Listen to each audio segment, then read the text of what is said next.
Hello friends, welcome to KD academy Hindi साहित्य। मेरा नाम कविता है। मैं एमए बीएड सीटेट और यूजीसी एनटी नेट क्वालिफाइड हूँ हिंदी सब्जेक्ट से।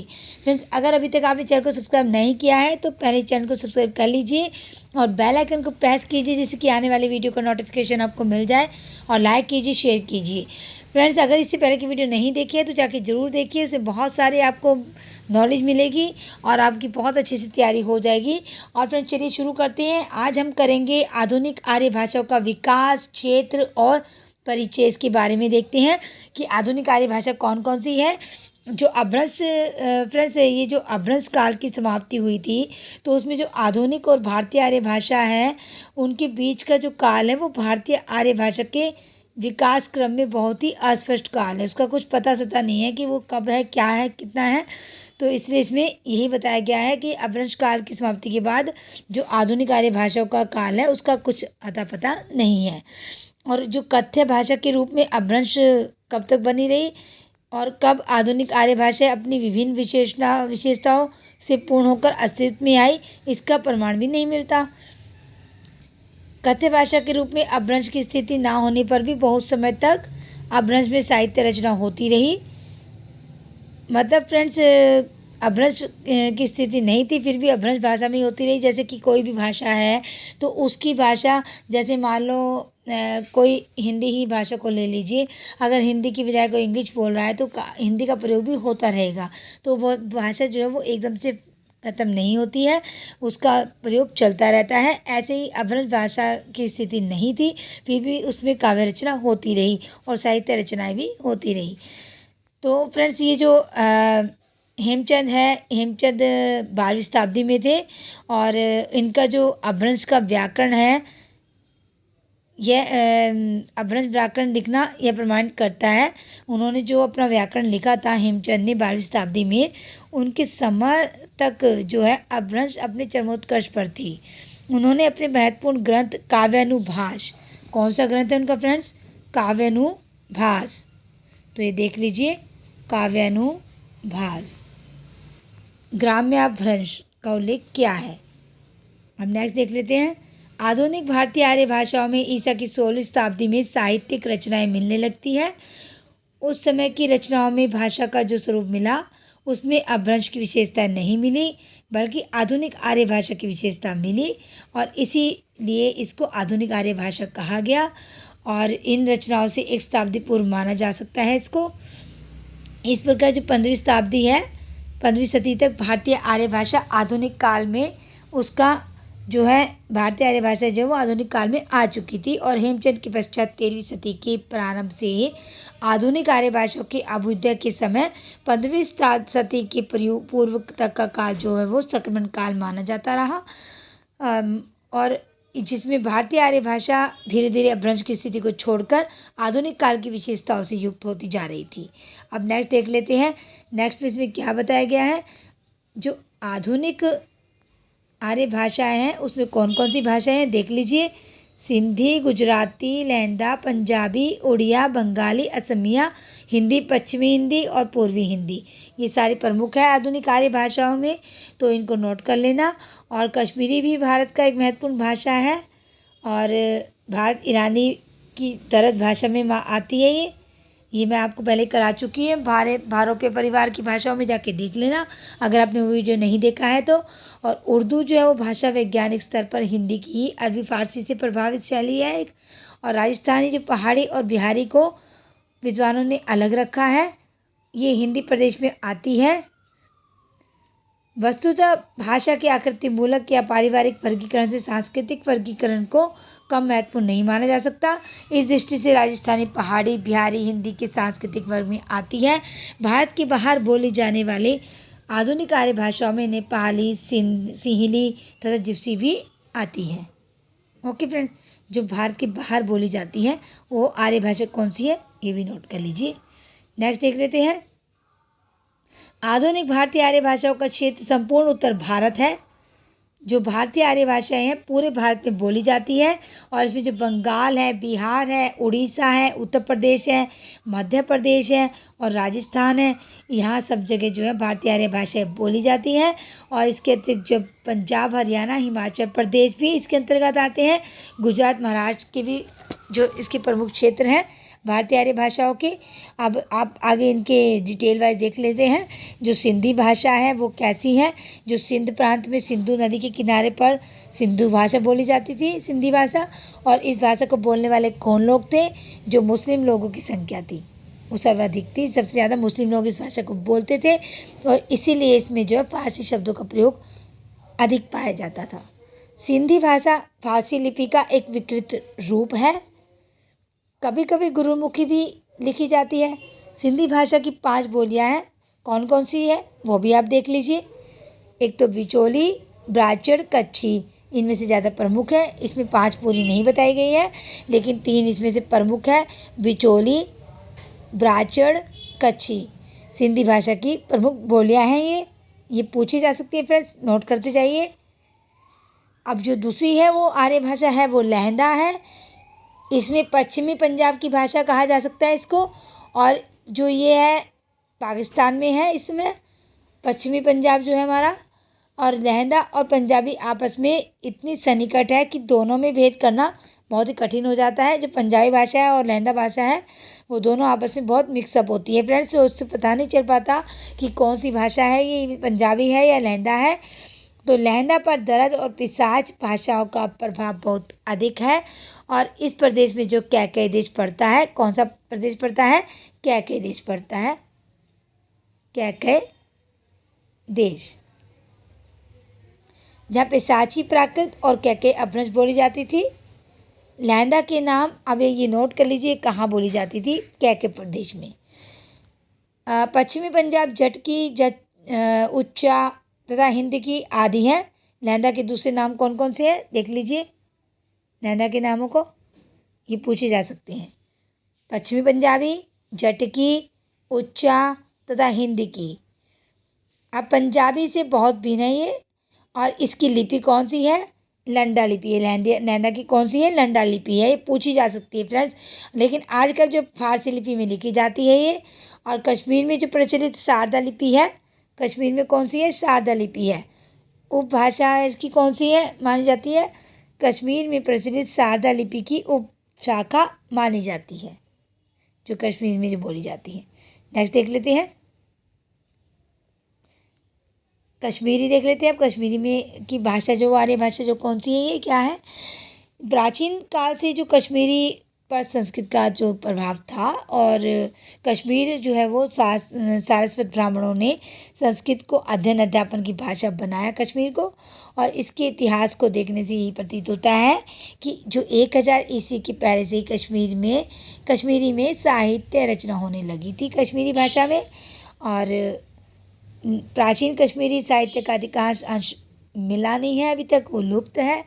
और कश्मीरी भाषा की प्रसिद्ध साहित्यिक भक्त कवि ललग्ध है, जिसका समय जो 14वीं शताब्दी तक माना जाता है।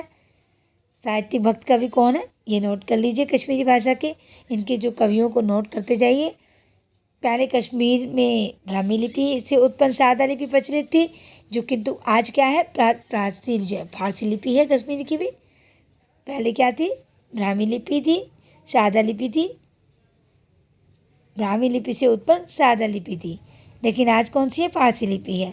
संविधान की अष्टम सूची की 18 स्वीकृत भाषाओं में कश्मीरी को स्थान मिला है। संविधान की जो 8वीं सूची है उसमें कितनी भाषा दी गई है? 18, और उसमें कश्मीरी भी है। अब नेक्स्ट देख लेते हैं, पंजाबी भाषा कौन सी है? पंजाबी भाषा में क्या है? पंजाबी भाषा का हिंदी के पश्चिम उत्तर भाग में है। पंजाबी भाषा कहाँ है? हिंदी के पश्चिम उत्तर भाग में है। और ये पाकिस्तान के पश्चिमी पंजाब के पूर्वी भाग, मतलब पश्चिमी पंजाब जो है उसका पूर्वी भाग तथा पूर्वी पंजाब के पश्चिमी भाग में बोली जाती है पंजाबी। और पूर्वी पंजाब के पूर्वी भाग में हिंदी का विस्तृत क्षेत्र है। पंजाबी पर दर्द अथवा पिशाच भाषाओं का प्रभाव शेष है। किसका है? दर्द और पिशाच। पंजाबी का शुद्ध रूप अमृतसर के आसपास बोला जाता है। इसकी उत्पत्ति टक अपभ्रंश से हुई है। किंतु इस पर शोर सैनिक का पर्याप्त प्रभाव है। पूर्वी पंजाबी की कई उपभाषाएं हैं जिनमें डोगरी प्रसिद्ध है। कौन सी है? डोगरी। पूर्वी पंजाब की उपभाषा डोगरी है। यह जम्मू और कांगड़ा में बोली जाती है। ये भी नोट कर लीजिए कहाँ बोली जाती है। जम्मू और कांगड़ा में डोगरी बोली जाती है, डोगरी भाषा। और ये कहाँ के? पूर्वी पंजाब की उपभाषा में आती है। पंजाबी की अपनी लिपि लंडा है। सिखों के गुरु अंगद जो थे उनका जन्म पीरियड देख लीजिए, 1538 से 1552 ईस्वी तक था। और इनकी देवनागरी की सहायता से इनकी लिपि का सुधार हुआ और जिसके कारण जो लंडा का नया रूप क्या हो गया? गुरुमुखी हो गया। पहले लंडा थी, फिर गुरुमुखी। पंजाबी में 16वीं सदी में रचित सिख गुरुओं के पद मिलते हैं। इधर पंजाब सरकार ने गुरुमुखी नागरी हिंदी को प्रदेश की भाषा स्वीकार किया। इस भाषा में साहित्य नया है। सिखों के ग्रंथ साहब की भाषा मध्यकालीन हिंदी है, गुरुमुखी अक्षरों में लिखी गई है। ये आप गुजराती भाषा देख लीजिए, नंबर 5 पर है। जो गुजराती भाषा है, गुजराती भाषा गुजरात, बड़ौदा और निकटवर्ती अन्य देशी राज्यों में बोली जाती है। ये ध्यान रखिए फ्रेंड्स, कहाँ मैं बता रही हूँ ये भाषा बोली जाती है, ये पूछ सकते हैं आपसे। गुजराती पर गुजर जाति का अत्यधिक प्रभाव है। गुजराती में बोलियों का स्पष्ट भेद अधिक नहीं है। भाषा वैज्ञानिकों के अनुसार इसकी उत्पत्ति प्राचीन पश्चिमी राजस्थानी से हुई। इसका उदाहरण देख लेते हैं हम। 12वीं और 13वीं शताब्दी से लेकर 15वीं शताब्दी तक के जैन लेखकों की कृतियों में मिलते हैं। ये गुजराती साहित्य बहुत विस्तृत नहीं है, लेकिन हमें मिलता है वह काफ़ी है, अच्छी अवस्था है उसकी जो भी मिला है हमें अभी तक। गुजरात के जो कवि है वो कौन है? नरसिंह मेहता है गुजराती भाषा के कवि, और जिनका आदर आज भी बहुत होता है। प्रसिद्ध व्याकरण कौन है, किसकी है? हेमचंद, वो भी गुजराती थे, 12वीं शताब्दी के थे ये नोट कर लेना, पूछे जाते हैं फ्रेंड्स ये। व्याकरण में गुजरात की नागर अपभ्रंश का वर्णन किया है। इसमें गुजराती कैथी से मिलती जुलती लिपि में लिखी जाती है आजकल जो है, और देवनागरी के बहुत ज़्यादा निकट है ये। गुजराती में मीरा तथा अन्य कृष्ण भक्त कवियों की कृतियाँ उपलब्ध है। गुजराती में महात्मा गांधी ने अपनी आत्मकथा लिखी है। श्री के एम मुंशी, कौन सी भाषा में लिखी है महात्मा गांधी ने? गुजराती में। के एम मुंशी, उनकी पत्नी लीलावती मुंशी ने अनेक पुस्तकें लिखी है गुजराती भाषा में। हम नेक्स्ट ले लेते हैं, ये है राजस्थानी भाषा। और पंजाबी के ठीक दक्षिण में राजस्थानी अथवा राजस्थान की उपभाषाओं का वर्ग है। यह मध्य प्रदेश की प्राचीन भाषा का ही पश्चिमी विकसित रूप है और इसकी जो विकास की अंतिम सीढ़ी थी वो गुजराती है। राजस्थानी भाषा पर मध्य देश की शोर सैनिक की पूरी छाप है। राजस्थानी वर्ग के अंतर्गत 4 उपभाषाएं आती है। कौन कौन सी है ये तो आपको पता ही है, मेवाती, जयपुरी, मारवाड़ी, मालवी। और ये उपभाषा बोलने वाले भूमि भाग में हिंदी भाषा प्रमुख साहित्यिक भाषा है। राजस्थानी का प्राचीन साहित्य मुख्य रूप में डिंगल अथवा पुरानी साहित्यिक मारवाड़ी में है। कौन सी में है? डिंगल अथवा पुरानी साहित्यिक मारवाड़ी में है राजस्थानी का। पुरानी मारवाड़ी और गुजराती में बहुत कम भेद है। भौगोलिक दृष्टि से इसे 4 भागों में बांटा जाता है। वो कौन कौन से हैं? पश्चिमी राजस्थानी या मारवाड़ी, मेवाड़ी और शेखावटी भी इसी के अंतर्गत आती है। ये जोधपुर, बीकानेर, जैसलमेर तथा उदयपुर में बोली जाती है।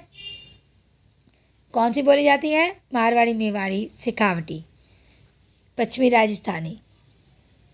ओके फ्रेंड्स, इसका क्षेत्र मैंने आपको बता दिया है। और पूर्वी मध्य राजस्थानी कहाँ बोली जाती है? पश्चिमी राजस्थानी देख लीजिए, यहाँ बोली जाती है जोधपुर, बीकानेर, जैसलमेर, उदयपुर में। और पूर्वी मध्य राजस्थानी कहाँ बोली जाती है? जयपुरी और उसकी विभिन्न बोलियाँ जैसे अजमेरी, हाड़ौती इसी के अंतर्गत आती है। जयपुर, कोटा तथा बूंदी में बोली जाती है। कहाँ बोली जाती है? कोटा और बूंदी में। उत्तर पूर्व राजस्थान, इसके अंतर्गत मारवाड़ी तथा अहिरवाटी बोलियाँ आती है। मालवी इसका केंद्र मालवा प्रदेश का इंदौर राज्य है, इंदौर में बोली जाती है मालवा। नेक्स्ट देख लेते हैं हिंदी में। हिंदी की दो भाषाएं हैं, कौन कौन सी है? पूर्वी और पश्चिमी हिंदी। तो पूर्वी और पश्चिमी हिंदी में कहाँ कहाँ बोली जाती है ये भी आप बता देती हूँ मैं आपको। जो पूर्वी हिंदी है हिंदी के पश्चिम में, और पश्चिमी हिंदी है पूरब में, बिहार के क्षेत्र में, यहाँ बोली जाती है। प्राचीन युग में इस भूभाग में अर्धमागधी प्राकृत तथा अर्धमागधी अपभ्रंश प्रचलित थी। पूर्वी हिंदी की 3 बोलियां हैं, ये आपको पता ही है, अवधी, बघेली, छत्तीसगढ़ी। नहीं पता है तो आपको पता चल ही गया होगा। और फ्रेंड्स, जब मैं आपसे क्वेश्चन पूछती हूँ, आंसर बताती हूँ, आप उससे पहले मुझे कमेंट्स करके नहीं बताते हैं। अगर आप क्वेश्चन पढ़ते हैं, अगर आपको आता है तो आप कमेंट्स में मुझे आप जवाब दे सकते हैं। अब उपभाषा मैं आपको बता चुकी हूँ, ये साहित्य संपन्न भाषा है। ये जो तुलसीदास जी हैं उन्होंने अवधी भाषा में ही लिखा है रामचरितमानस। अवध के मुसलमान सूफी कवियों कुतुबन मंजन और जायसी, इन्होंने भी क्या करा है? अवधी भाषा में ही इन्होंने लिखा है काव्य, जितने भी सूफी संत थे ये।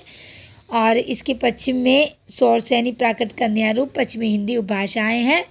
पूर्वी हिंदी की उपभाषा देवनागरी लिपि में लिखी जाती है। आप पश्चिमी हिंदी देख लेते हैं। पश्चिमी हिंदी में यह मध्य देश की भाषा है। कहाँ कहाँ बोली जाती है? मेरठ, बिजनौर के निकटवर्ती बोली जाने वाली है। ये पश्चिमी हिंदी की खड़ी बोली है जो वो भी इसमें आती है। और साहित्य हिंदी तथा उर्दू की उत्पत्ति इसी से हुई। इसका उपयुक्त नाम क्या है? नागरी हिंदी है। पश्चिमी हिंदी का उपयुक्त नाम क्या है? नागरी हिंदी। भारत के संविधान में इसको राष्ट्रभाषा के पद पर आसीन किया गया है। पश्चिमी हिंदी की उपभाषा के पद पर आसीन किया गया। पश्चिमी हिंदी की उपभाषा में बागरू, कन्नौजी तथा बुंदेली सम्मिलित है। वर्तमान समय में समस्त हिंदी भाषा प्रदेश का साहित्य खड़ी बोली हिंदी में ही लिखा जा रहा है। नेक्स्ट देख लेते हैं। अब बिहारी भाषा को देख लेते हैं। ये बिहार का संबंध राजनीतिक, धार्मिक, सामाजिक दृष्टि से उत्तर प्रदेश में रहा। इससे क्या उत्पन्न हुई फ्रेंड्स? इससे जो है उपभाषा बंगाली की संगोत्री है। बिहार, यहाँ की उपभाषा क्या है? बंगाली की संगोत्री है। बिहारी का क्षेत्र पूर्वी हिंदी तथा बांग्ला के बीच में है। बिहारी की उपभाषाओं में मैथिली, मगही और भोजपुरी आती है। कौन कौन सी आती है?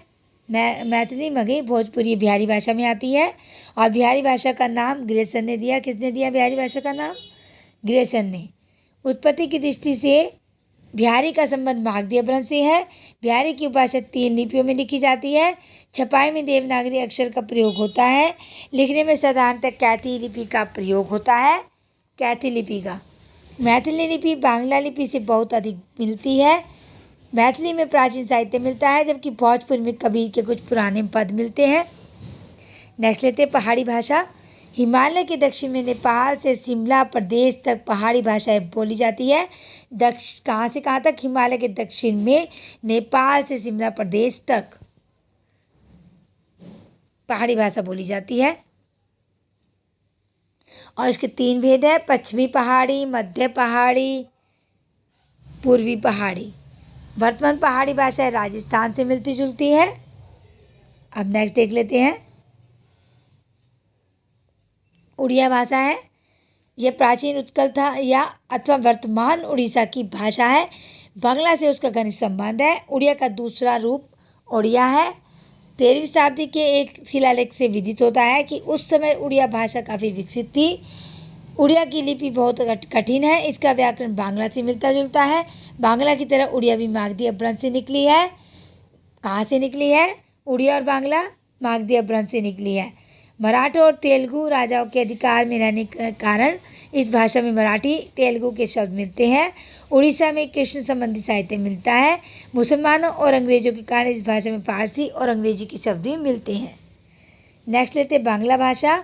बांग्ला भाषा गंगा के मुहाने और उसके उत्तर पश्चिमी के मैदानी भागों में बोली जाती है। इसकी कई उपशाखाएँ हैं, जिनमें पश्चिमी तथा पूर्वी उपशाखाएँ मुख्य हैं। पश्चिमी बांग्ला का केंद्र कोलकाता है और पूर्वी बांग्ला का केंद्र ढाका है, जो आजकल बांग्लादेश कहलाता है। नवीन यूरोपीय विचारधारा का सर्वप्रथम बंगाल प्रभाव जो है बंगला भाषा तथा साहित्य पर पड़ा। यूरोपीय विशेषकर अंग्रेजी साहित्य ने बंगला की उन्नति में विशेष योगदान दिया। आधुनिक बंगला साहित्य नव्य आर्य भाषाओं में सर्वोत्कृष्ट है। रविन्द्रनाथ ठाकुर और शरद चंद्र चट्टोपाध्याय ने बांग्ला साहित्य के विकास में अपना बहुमूल्य योगदान दिया। इनको नोट कर लेना फ्रेंड्स। बांग्ला की लिपि है बांग्ला की अपनी लिपि है। बांग्ला उच्चारण की उसकी विशेषताएं हैं। बांग्ला में अ का ओ तथा स का श हो जाता है। नेक्स्ट देखते हैं।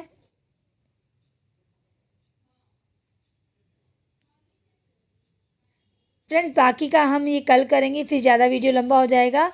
तो हम बांग्ला भाषा तक पढ़ चुके हैं, कल हम असमी भाषा पढ़ेंगे। और फ्रेंड्स अगर आपको मेरे वीडियो अच्छे लग रहे हैं तो उनको लाइक शेयर ज़रूर कीजिए। और मुझे इससे बहुत मोटिवेशन मिलता है अगर आप लाइक करते हैं तो। और फ्रेंड्स आप अपनी तैयारी करते रहिए। अब कभी भी पेपर हो सकता है, आपको या तो नेक्स्ट मंथ हो जाएगा या उससे नेक्स्ट मंथ, इन 2 महीनों में आपका पेपर हो जाएगा अगर सभी कुछ सही रहा तो। ओके फ्रेंड्स, तब तक के लिए बाय। जब तक कि नेक्स्ट वीडियो में मिलते हैं।